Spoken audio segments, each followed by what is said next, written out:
Corona महामारी से निपटने के लिए विशेषज्ञ एक बार फिर प्लाज्मा थेरेपी का सहारा ले रहे हैं। प्लाज्मा थेरेपी रेबीज और डिप्थीरिया जैसे इन्फेक्शन के खिलाफ प्रभावी साबित हुआ है। कोरोना को वैश्विक लड़ाई में वैज्ञानिक और डॉक्टरों को उम्मीद है कि इसके इलाज के लिए यह उपाय कारगर साबित होगा। 100 साल से भी काफी वर्ष पहले 1980 में पहली बार प्लाज्मा थेरेपी का इजाद हुआ था। साल 1981 में इसका उपयोग रेबीज और डिप्थीरिया जैसे इन्फेक्शन के इलाज के लिए किया गया था और यह प्रभावी भी साबित हुआ था। इसके बाद 2002 में किया गया। 2002 में सार्स नाम के वायरस ने कई देशों में तबाही मचा रखी थी। इस वायरस के खात्मे के लिए प्लाज्मा थेरेपी का इस्तेमाल किया गया। बाद में 2010 में H1N1 इन्फ्लुएंजा के दौरान किया गया। इतना ही नहीं, इबोला और इन्फ्लुएंजा में भी इसका इस्तेमाल हो चुका है। कोरोना वायरस का अभी तक कोई स्थायी इलाज नहीं मिल पाया है। दुनिया भर के वैज्ञानिक इसका टीका बनाने में लगे हैं, लेकिन साथ में कई देशों में प्लाज्मा थेरेपी के जरिए मरीजों का इलाज किया जा रहा है। भारत के अलावा अमेरिका, स्पेन, दक्षिण कोरिया, इटली, टर्की और चीन समेत कई देशों में इसका इस्तेमाल हो रहा है।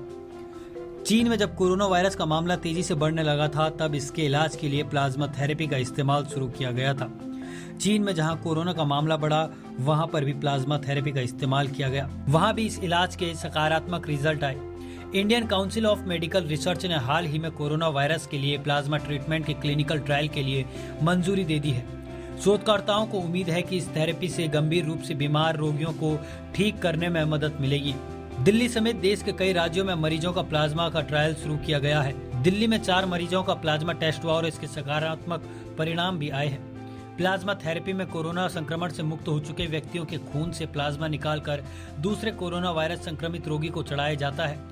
दरअसल संक्रमण से ठीक हुए व्यक्ति के शरीर में उस वायरस के खिलाफ प्रतिरोधक क्षमता बन जाती है और 3 हफ्ते बाद उसे प्लाज्मा के रूप में किसी संक्रमित व्यक्ति को दिया जा सकता है, ताकि उसके शरीर में प्रतिरोधक क्षमता बढ़ने लगे। इसे अगर मोटे तौर पर कहें तो ये कोरोना से बीमार व्यक्ति में एंटीबॉडी का निर्माण करता है, या फिर इम्यूनिटी को बढ़ाना भी कह सकते हैं। यानी ये संक्रमित व्यक्ति की प्रतिरक्षा प्रणाली को बढ़ावा देने में मदद कर सकता है। स्वस्थ हो चुके मरीज के शरीर में एंटीबॉडी बन जाती है, जो उस वायरस से लड़ने के लिए होती है। एंटीबॉडी ऐसे प्रोटीन होते हैं जो इस वायरस को डिस्ट्रॉय या खत्म कर सकते हैं। वो एंटीबॉडी अगर प्लाज्मा के जरिए किसी मरीज को चढ़ाएं तो वो एंटीबॉडी अभी जो मरीज है उसके शरीर में मौजूदा वायरस को मार सकती है। किसी एक मरीज को ठीक करने के लिए लगभग 200 से 250 मिली प्लाज्मा की आवश्यकता होती है। इसको ट्रांसफर करने में करीब 60 से 90 मिनट लगते हैं, लेकिन यह एक अस्थायी इलाज है। इसकी जरूरत बार बार पड़ सकती है। इसमें व्यक्ति 3 से 7 दिन में ठीक हो सकता है। ध्यान देने वाली बात यह है कि ठीक हुए मरीज और प्लाज्मा लेने के बीच कम से कम 28 दिनों का अंतराल होना चाहिए।